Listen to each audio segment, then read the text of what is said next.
सोना चांदी सस्ता हुआ है। सोने की अगर हम बात करें तो 927 रुपए गिर करके 1,51,000 पर पहुंच गया है। वहीं चांदी की अगर हम बात करें तो 4700 सस्ती हुई है। अब आपको बताएंगे कि क्या रेट अभी फिलहाल चल रहा है। नमस्कार, मैं हूं आपके साथ आयुषी गुप्ता।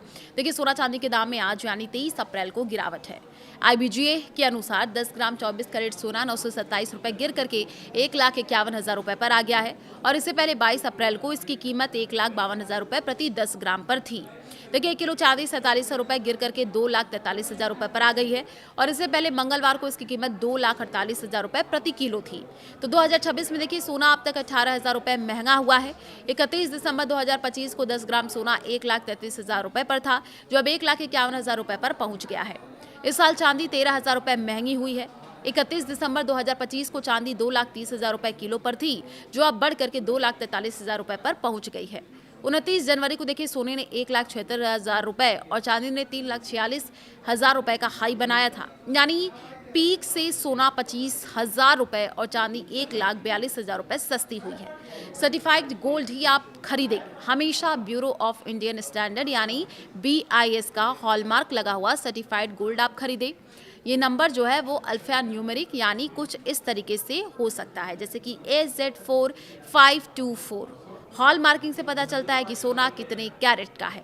कीमत क्रॉस आप जरूर चेक कर ले। देखिए, सोना का सही वजन और खरीदने के दिन उसकी कीमत कई सोर्सेज जैसे IBGA की वेबसाइट से क्रॉस चेक कर ले। सोने का भाव 24 कैरेट, 22 कैरेट और 18 कैरेट के हिसाब से अलग अलग होता है। सोना चांदी की गिरावट के 5 कारण बताए जा रहे हैं। देखिए, डॉलर की मजबूती से ये पूरा जो खेल है वो बिगड़ा है। सोने की कीमतों पर सबसे बड़ा दबाव अमेरिकी डॉलर की मजबूती से आया है। डॉलर इंडेक्स में करीब 0.15% की बढ़त दर्ज की गई है, जिससे गोल्ड पर दबाव बढ़ गया है। दरअसल जब डॉलर मजबूत होता है तो सोना महंगा हो जाता है, जिससे इसकी मांग घटती है और कीमतें नीचे आती हैं। तो एक और बड़ी जानकारी आपको दे दें कि देखिए, जिस तरीके से लगातार सोने चांदी के दाम बढ़े हैं, इसको लेकर के भी पिछले साल हमने देखा कि किस तरीके से जो है सोना चांदी के दाम बढ़े कम हुए, लेकिन इस साल की शुरुआत में भी यही देखने को मिला है। अब देखिए, कच्चे तेल में जो उछाल हुआ है उसकी भी हम बात करेंगे, किन लोगों को बड़ा फायदा भी हुआ है। तो एक कच्चे तेल में उछाल देखिए, ब्रेंट क्रूड की कीमतों में 2% की तेजी के साथ $103 प्रति बैरल के ऊपर पहुंच गया। तेल की कीमत बढ़ने से डॉलर की मांग बढ़ती है, क्योंकि ग्लोबल ट्रेड ज्यादातर जो है डॉलर में होता है और इसका जो सीधा असर है वो सोने पर पड़ा। कीमतों में गिरावट आ गई। अमेरिका ईरान तनाव फिर से बढ़ा। सोने चांदी की कीमतों पर असर के पीछे अमेरिका और ईरान के बीच तनाव भी है, जो अभी खत्म नहीं हुआ है। जहां एक तरफ सीज फायर बढ़ाया गया, वहीं दूसरी ओर हॉर्मुज स्ट्रेट में जहाजों को लेकर के टकराव की खबरें सामने आई हैं। दोनों देशों के बीच प्रस्तावित बातचीत भी नहीं हो पाई, जिससे अनिश्चितता और भी बढ़ गई है। रेट कट की उम्मीद है कम। देखिए, तेल की बढ़ती कीमतों और भू राजनीतिक तनाव के कारण महंगाई बढ़ने का खतरा है और ऐसे में अमेरिकी फेडरल रिजर्व द्वारा ब्याज दरों में कटौती की संभावना कम हो रही है। रॉयटर्स सर्वे के अनुसार अब अगले 6 महीनों तक रेट जो है वो कट टल सकता है, जो सोने के लिए नकारात्मक संदेश है।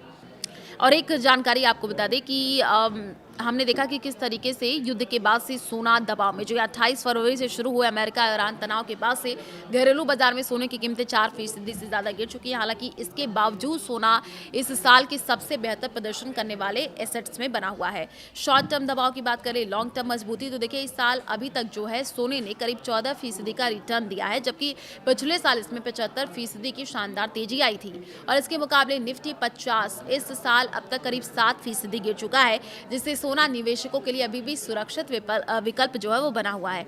कुल मिलाकर के फिलहाल सोने पर डॉलर और तेल की वजह से दबाव है, लेकिन अनिश्चित वैश्विक माहौल इसे लंबी अवधि में सहारा देता रहा।